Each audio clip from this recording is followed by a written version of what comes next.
तुम्हें कोई पढ़ा नहीं सकता, कोई आध्यात्मिक नहीं बना सकता। तुमको सब कुछ खुद अंदर से सीखना है। आत्मा से अच्छा कोई शिक्षक नहीं है। आपकी अपनी आत्मा के अलावा कोई दूसरा आध्यात्मिक गुरु नहीं है।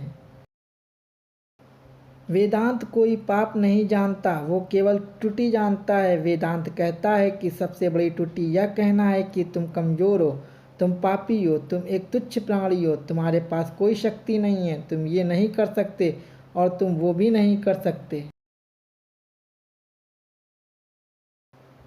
प्रेम विस्तार है, स्वार्थ संकुचन है। इसलिए प्रेम जीवन का सिद्धांत है। वह जो प्रेम करता है आज जीता है, वह जो स्वार्थी है मर रहा है। इसलिए प्रेम के लिए प्रेम करो, क्योंकि जीने का यही एकमात्र सिद्धांत है। वैसे ही जैसे कि तुम जीने के लिए सांस लेते हो। पीड़ितों की सेवा के लिए आवश्यकता पड़ने पर हम अपने मठ की भूमि तक भी बेच देंगे। हजारों असहाय नर नारी हमारे नेत्रों के सामने कष्ट भोगते रहें और हम मठ में रहें, यह असंभव है। हम सन्यासी हैं, वृक्षों के नीचे निवास करेंगे और भिक्षा मांगकर जीवित रह लेंगे। हमारी उंगली में एक कांटा चुभ जाए तो उसे निकालने के लिए हम दूसरा कांटा काम में लाते हैं, लेकिन जब निकल जाता है तो हम दोनों को ही फेंक देते हैं। फिर हमें दूसरे कांटे को रखने की कोई आवश्यकता नहीं रह जाती। इसी प्रकार कुसंस्कारों का नाश शुभ संस्कारों द्वारा करना चाहिए।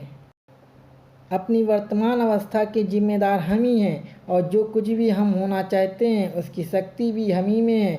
यदि हमारी वर्तमान अवस्था हमारे ही पूर्व कामों का फल है तो यह निश्चित है कि जो कुछ हम भविष्य में होना चाहते हैं वह हमारे वर्तमान कार्यों द्वारा ही निर्धारित किया जा सकता है।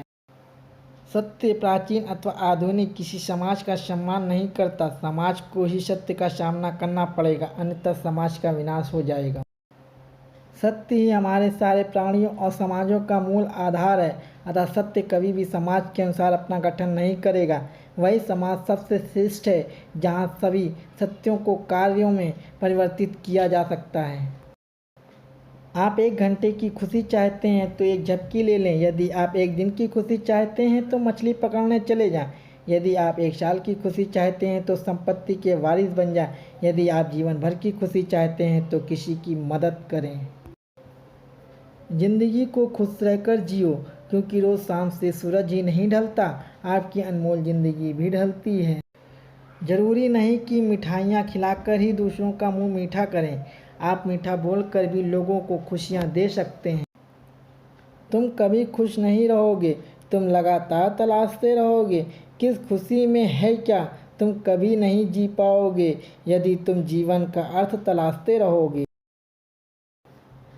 आपके पास जो है उसमें संतुष्ट रहना, आज़ादी और बेतकल्लफ़ी से जीना, एक अच्छा पारिवारिक जीवन और अच्छा दोस्त होना ही खुशी है। आपको छोड़कर कोई भी आपकी खुशी के नियंत्रण में नहीं है। इसलिए आपके पास अपने या अपने जीवन में कुछ भी बदलने की शक्ति है जिसे आप बदलना चाहते हैं।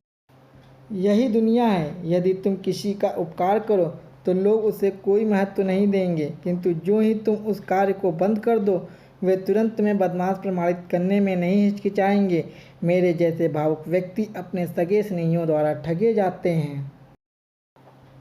एक विचार लो, उस विचार को अपना जीवन बना लो, उसके बारे में सोचो, उसके सपने देखो, उस विचार को जियो। अपने मस्तिष्क, मांसपेशियों, नसों, शरीर के हर हिस्से को उस विचार में डूब जाने दो और बाकी सही विचार को किनारे रख दो। यही सफल होने का तरीका है।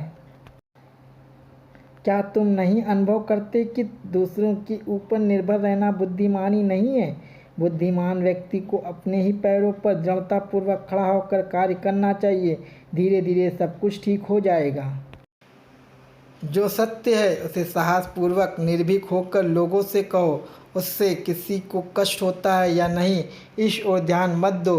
दुर्बलता को कभी प्रश्रय मत दो। सत्य की ज्योति बुद्धिमान मनुष्यों के लिए यदि अत्यधिक मात्रा में प्रखर प्रतीत होती है और उन्हें बाहर ले जाती है तो ले जाने दो। वे जितना शीघ्र बह जाएं उतना अच्छा ही है।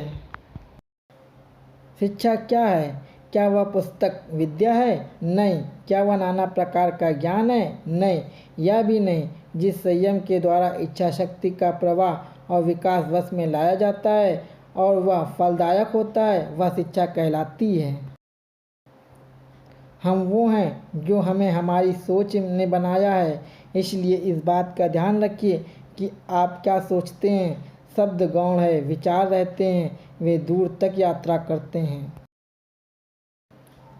प्रेम विस्तार है, स्वार्थ संकुचन है, इसलिए प्रेम जीवन का सिद्धांत है। वह जो प्रेम करता है जीता है, वह जो स्वार्थी है मर रहा है। इसलिए प्रेम के लिए प्रेम करो, क्योंकि जीने का यही एकमात्र सिद्धांत है, वैसे ही जैसे कि तुम जीने के लिए सांस लेते हो।